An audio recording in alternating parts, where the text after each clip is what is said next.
Assalamualaikum warahmatullahi wabarakatuh. Halo Sobat Sehat, kembali lagi di podcast TGM Bersabda. Perkenalkan, saya Aira Majwita yang akan memandu acara pada hari ini. Nah teman-teman, topik hari ini pastinya sering banget dialami oleh teman-teman semua nih, namun sering banget dianggap sepele. Nah yaitu judulnya sariawan berulang, pertanda penyakit tersembunyi. Nah menurut teman-teman, apa sih penyebab dari sariawan ini? Terus gimana ya cara mencegahnya? Langsung saja kita panggilkan narasumber kita pada hari ini, yaitu seorang terapis gigi dan mulut. Kepada Nilam Cahaya Khotimah dan Najwa Ramadhani, dipersilakan.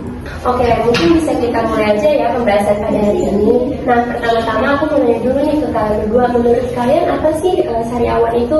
Jadi, stomatitis atau yang biasa disebut atau dikenal sebagai sariawan merupakan suatu kelainan pada selaput lendir mulut yang ditandai dengan adanya luka berwarna putih pada bagian mulut, bibir, dan juga lidah. Nah, sariawan ini tuh bukan termasuk penyakit yang harus dikhawatirkan atau meregang nyawa, tetapi kondisi ini sangat mengganggu karena sariawan dapat menimbulkan rasa nyeri, dan nyeri itu yang akan membuat penderitanya susah untuk makan dan berbicara. Nah, sariawan juga tuh dapat dialami sebenarnya sama siapa aja gitu ya. Mulai dari anak-anak, remaja, dewasa, sampai lansia pun bisa masih merasakan sariawan gitu. Nah, umumnya juga sariawan itu sembuhnya kalau tanpa pengobatan umum itu 1-2 minggu. Nah, kalau misalnya sariawan itu sering terulang kembali atau sering kambuh gitu, itu biasanya menjadi masalah kesehatan yang terselubung gitu. Ternyata gitu ya Pak. Saya juga belum lama ini tuh ada sariawan. Nah, walaupun sariawannya kecil tuh rasanya nggak nyaman gitu untuk beraktivitas. Nah, mungkin bisa dikasih tahu ya apa aja sih gejala-gejala yang bisa menyebabkan tuh sariawan. Nah, biasanya gejala-gejala sariawan itu banyak banget penyebabnya kan ya Kak. Tuh dari luka ringan di mulut aja tuh bisa menyebabkan sariawan, misalnya karena tergigit saat makan, atau sikat gigi terlalu keras, atau juga bisa aja karena behel, kalau gigi atau gigi palsu itu bisa menyebabkan sariawan. Makanan tertentu pun juga bisa menyebabkan sariawan, misalnya makanan yang terlalu asam atau pedas atau yang mengandung asin-asinan yang terlalu berlebihan itu bisa menyebabkan sariawan. Karena saya juga pernah merasakan hal seperti itu. Nah, kalau misalnya pada wanita biasanya bahan hormon atau menstruasi, terus atau kehamilan itu bisa memicu sariawan juga. Jangan lupakan juga faktor stres atau kelelahan, kurang tidur itu juga bisa menyebabkan sariawan.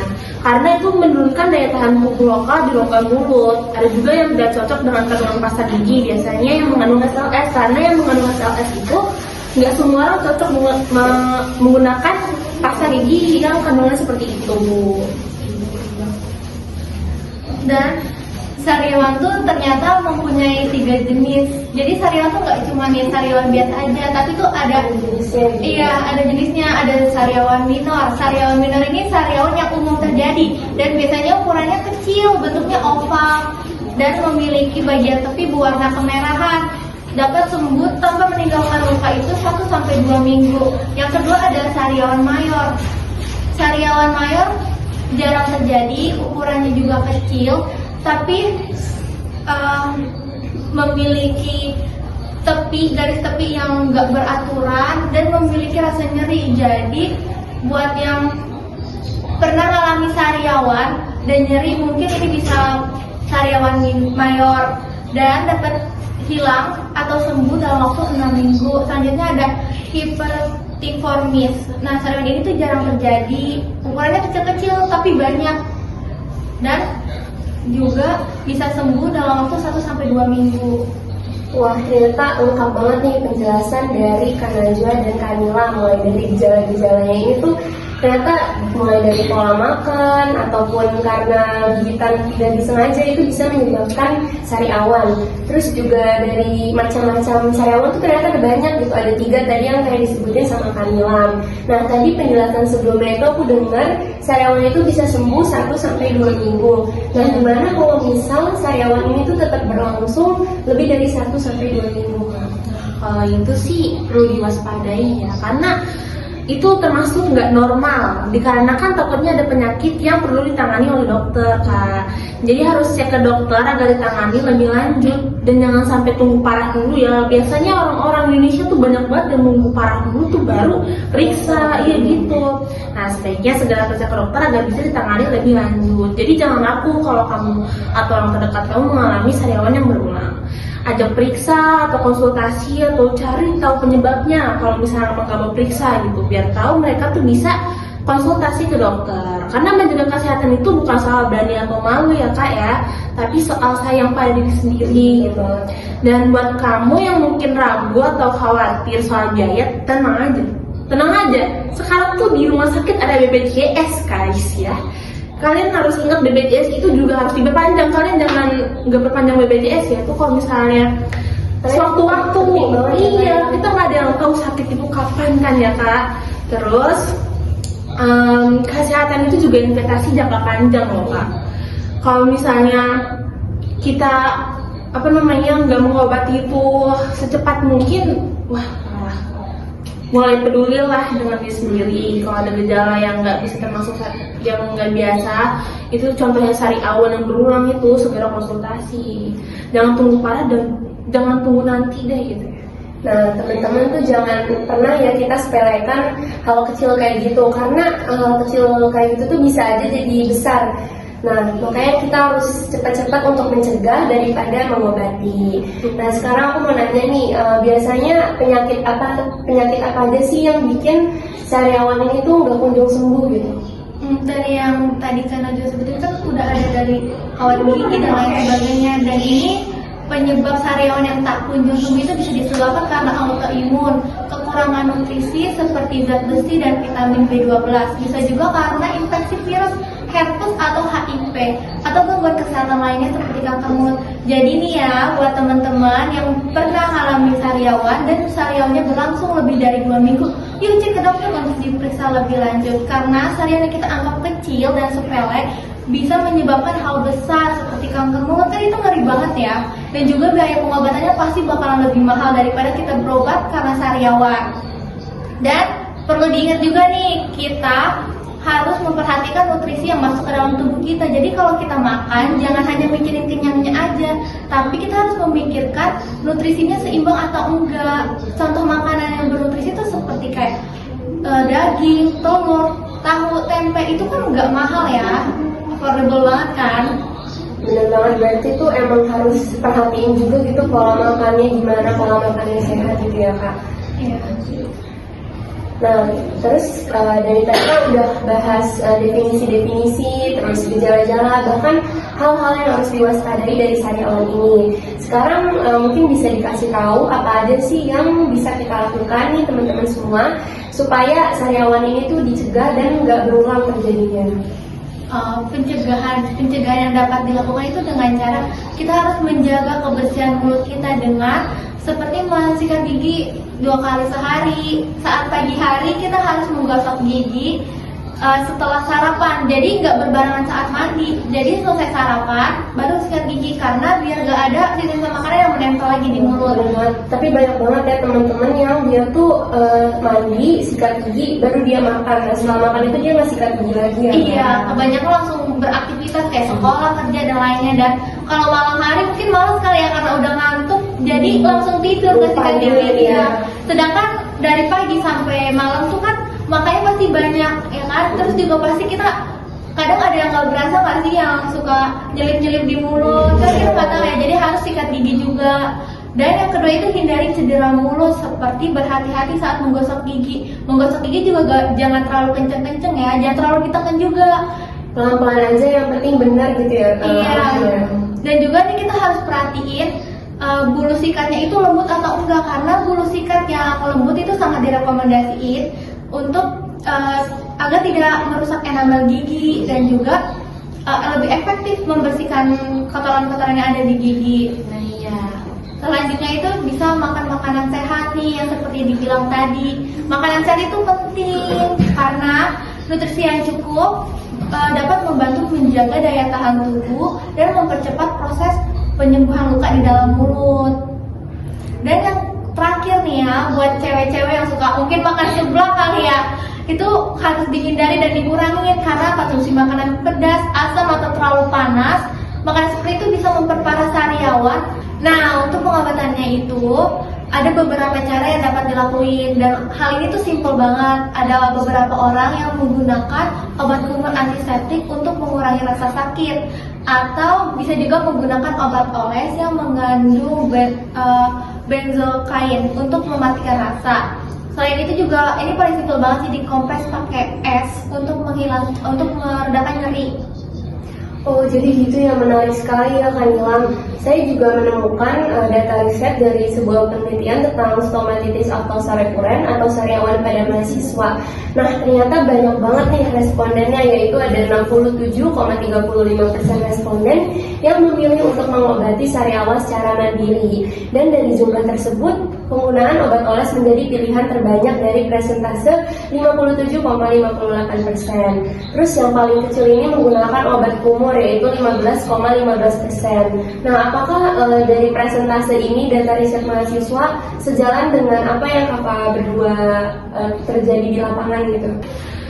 Iya, itu sangat sejalan sih Kak. Memang obat oles dan obat kumur itu menjadi pilihan utama karena sangat efektif meredakan gejala dan membantu prosesnya itu penyembuhannya lumayan cepat, apalagi untuk sariawan yang jenis minor, yang itu paling sering terjadi ya. Data itu menunjukkan bahwa masyarakat kita cenderung mencari cepat dan mudah untuk penyembuhannya, dan obat-obat topikal yang menawarkan hal itu. Oke, jadi buat teman-teman nih yang punya sariawan, banyak banget opsi untuk pengobatan yang bisa dicoba. Mulai dari yang sederhana, obat khusus ya, ternyata banyak sekali nih informasi yang bisa kita dapetin hari ini. Tapi sebelum kita masuk ke sesi harapan dan saran, aku ada satu pertanyaan lagi nih Kak, yang penting banget terkait kaitan antara kesehatan mulut, khususnya sariawan, dengan kesehatan jantung. Nah, jadi nih buat teman-teman jangan lagi anggap enteng sariawan ya. Walaupun kecil, tapi kan itu kan berdampak besar banget kan ya. Nah, sariawan itu terjadi di gusi dan lidah, dapat memiliki hubungan dengan jantung. Bakteri dari infeksi dan peradangan kronis di mulut dapat masuk ke aliran darah, menyebar dan menyebabkan peradangan di pembuluh darah jantung. Nah, peradangan ini dapat berkontribusi pada pembentukan plak dan penyempitan pembuluh darah arteri. Jadi jangan lagi nganggap enteng sariawan ya, karena ya emang cuma di mulut, tapi kan impactnya ke badan lain juga ya. Betul sekali, dan ini bisa meningkatkan risiko penyakit jantung koroner dan stroke loh Kak. Selain itu, bakteri yang ada di mulut ini saat terjadi infeksi juga dapat berpindah ke jantung dan menginfeksi katup jantung, apalagi yang bagi orang yang memiliki katup jantung buatan. Nah, itu berpotensi sangat membahayakan orang itu ya. Intinya kesehatan mulut yang buruk itu seperti penyakit gusi dan ulkus di mulut dan menjadi faktor risiko untuk penyakit sistemik seperti penyakit kardiovaskular itu. Oh, penjelasannya benar-benar mencerahkan kita banget ya teman-teman. Jadi sariawan dan masalah di mulut lainnya itu bukan soal ketidaknyamanan doang gitu, tapi bisa punya dampak serius pada organ vital kita seperti jantung yang tadi sudah dijelaskan. Nah, terima kasih banyak nih Kak Nilam dan Kak Najwa atas penjelasan yang benar-benar mendalam banget. Semoga informasi yang tadi sudah dijelaskan itu bisa bermanfaat buat kita semua dan menjadi panduan bagi teman-teman supaya hidup lebih sehat. Oh iya, benar sekali nih. Sebagai tambahan aja nih ya, penting juga nih untuk dipahami bahwa kaitan ini nggak langsung terjadi dari sariawan. Kan tadi sariawan kan ada 3 kan bentuknya, jenisnya ada 3. Nah, jadi sariawan yang kronis, sering kambuh atau disertai peradangan gusi yang parah adalah pemicu utamanya. Ketika ada luka terbuka seperti sariawan atau gusi berdarah, itulah jalur masuk bagi bakteri. Bakteri ini kemudian memicu respon inflamasi di seluruh tubuh. Benar. Walaupun kecil tapi gede banget ya, Iya, bahayanya ya. Dan perlu digarisbawahi ya guys ya, bahwa peradangan yang disebabkan oleh bakteri mulut ini bisa menjadi faktor risiko independen untuk penyakit jantung. Artinya, bahkan jika seseorang tidak memiliki faktor risiko jantung lain seperti diabetes atau tekanan darah tinggi, kesehatan mulut yang buruk tetap bisa meningkatkan risikonya. Oleh karena itu, kalian harus menjaga kebersihan dan kesehatan mulut. Itu adalah investasi jangka panjang untuk kesehatan jantung diri sendiri, itu kita. Nah, benar banget ya teman-teman. Nah, informasinya tuh benar-benar mengejutkan banget ya. Jadi menjaga kesehatan mulut itu bukan hanya buat menghindari sariawan, tapi juga buat melindungi jantung kita gitu. Terima kasih banyak kepada Kak Nilam dan Kak Najwa nih atas penjelasannya. Nah, sekarang baru kita masuk ke segmen yang paling dinanti-nanti, yaitu harapan dan saran langsung dari narasumber kita ini. Oke, harapan saya sih sederhana aja ya. Saya cuma pengen masyarakat tidak lagi menyepelekan sariawan berulang. Dan nih sekarang banget waktunya kita buat buang jauh-jauh anggapan enteng, paling cuma sariawan kecil doang gitu. Padahal kan bahaya banget kan buat kesehatan, dan saya harap setiap dari kita bisa lebih aware dan peka terhadap tubuh kita sendiri. Kalau sariawan itu muncul terus-menerus tanpa sebab yang jelas dan disertai gejala yang aneh, jangan ragu atau tunda atau merasa malu, takut aib atau segala macam, jangan ya. Harus segera dikonsultasikan dengan tenaga medis, karena seperti yang sudah kita bahas tadi, masalah kecil di mulut bisa berpotensi mempengaruhi kesehatan jantung.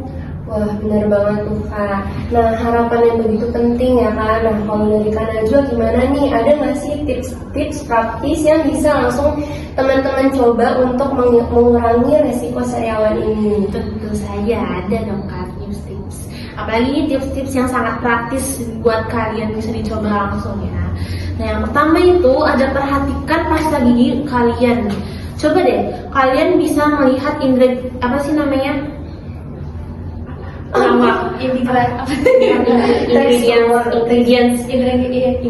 kan?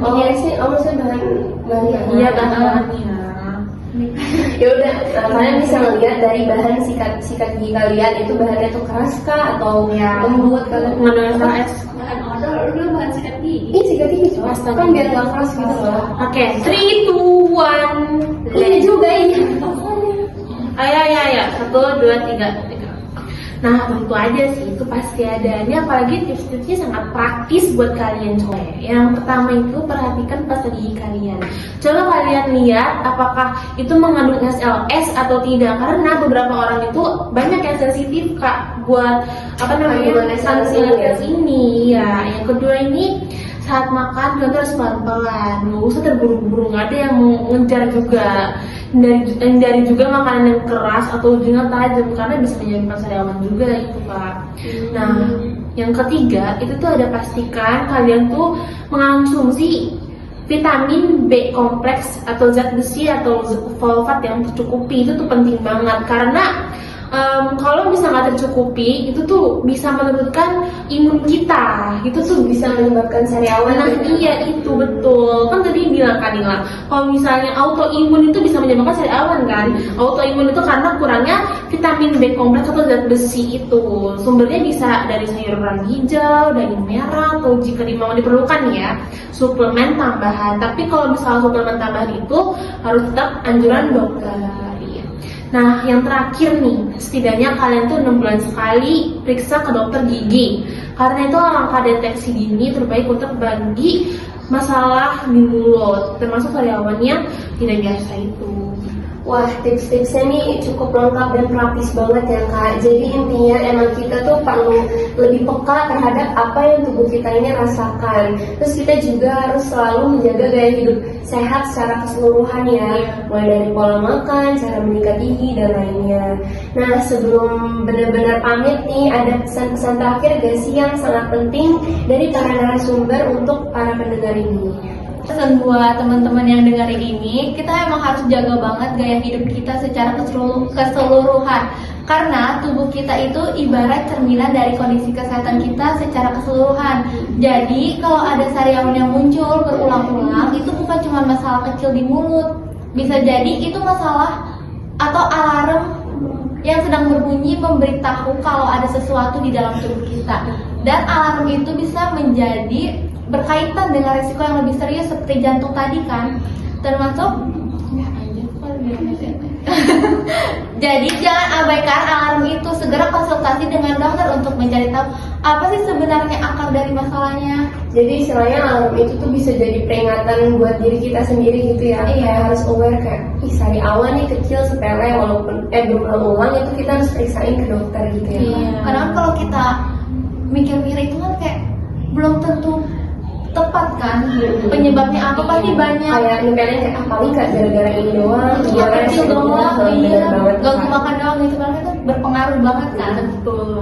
Nah, kalau pesan dari saya sih, kesehatan mulut itu penting ya, itu gerbang utama menuju kesehatan tubuh kita secara keseluruhan. Jadi jangan pernah tunda pemeriksaan kalau kalian merasakan ada sariawan yang tidak biasa atau sering kambuh, sering berulang gitu sariawannya. Nah, penanganan yang cepat dan tepat pada sariawan yang berulang itu bisa mencegah komplikasi yang lebih serius pada organ lain, terutama jantung. Wah, luar biasa banget nih. Terima kasih banyak ya Kak Najwa dan Kak Nilam nih atas semua wawasan dan informasi yang dibagikan pada hari ini. Semoga informasi ini tuh bisa jadi pengingat buat teman-teman dan bermanfaat buat teman-teman semua. Iya. Sama-sama senang rasanya kita bisa bagi informasi yang mungkin orang anggap sepele, padahal itu benar-benar bisa nyebabin masalah yang serius banget kan. Terima kasih atas kesempatan yang telah diberikan. Iya, saya juga senang sekali bisa hadir pada kesempatan ini.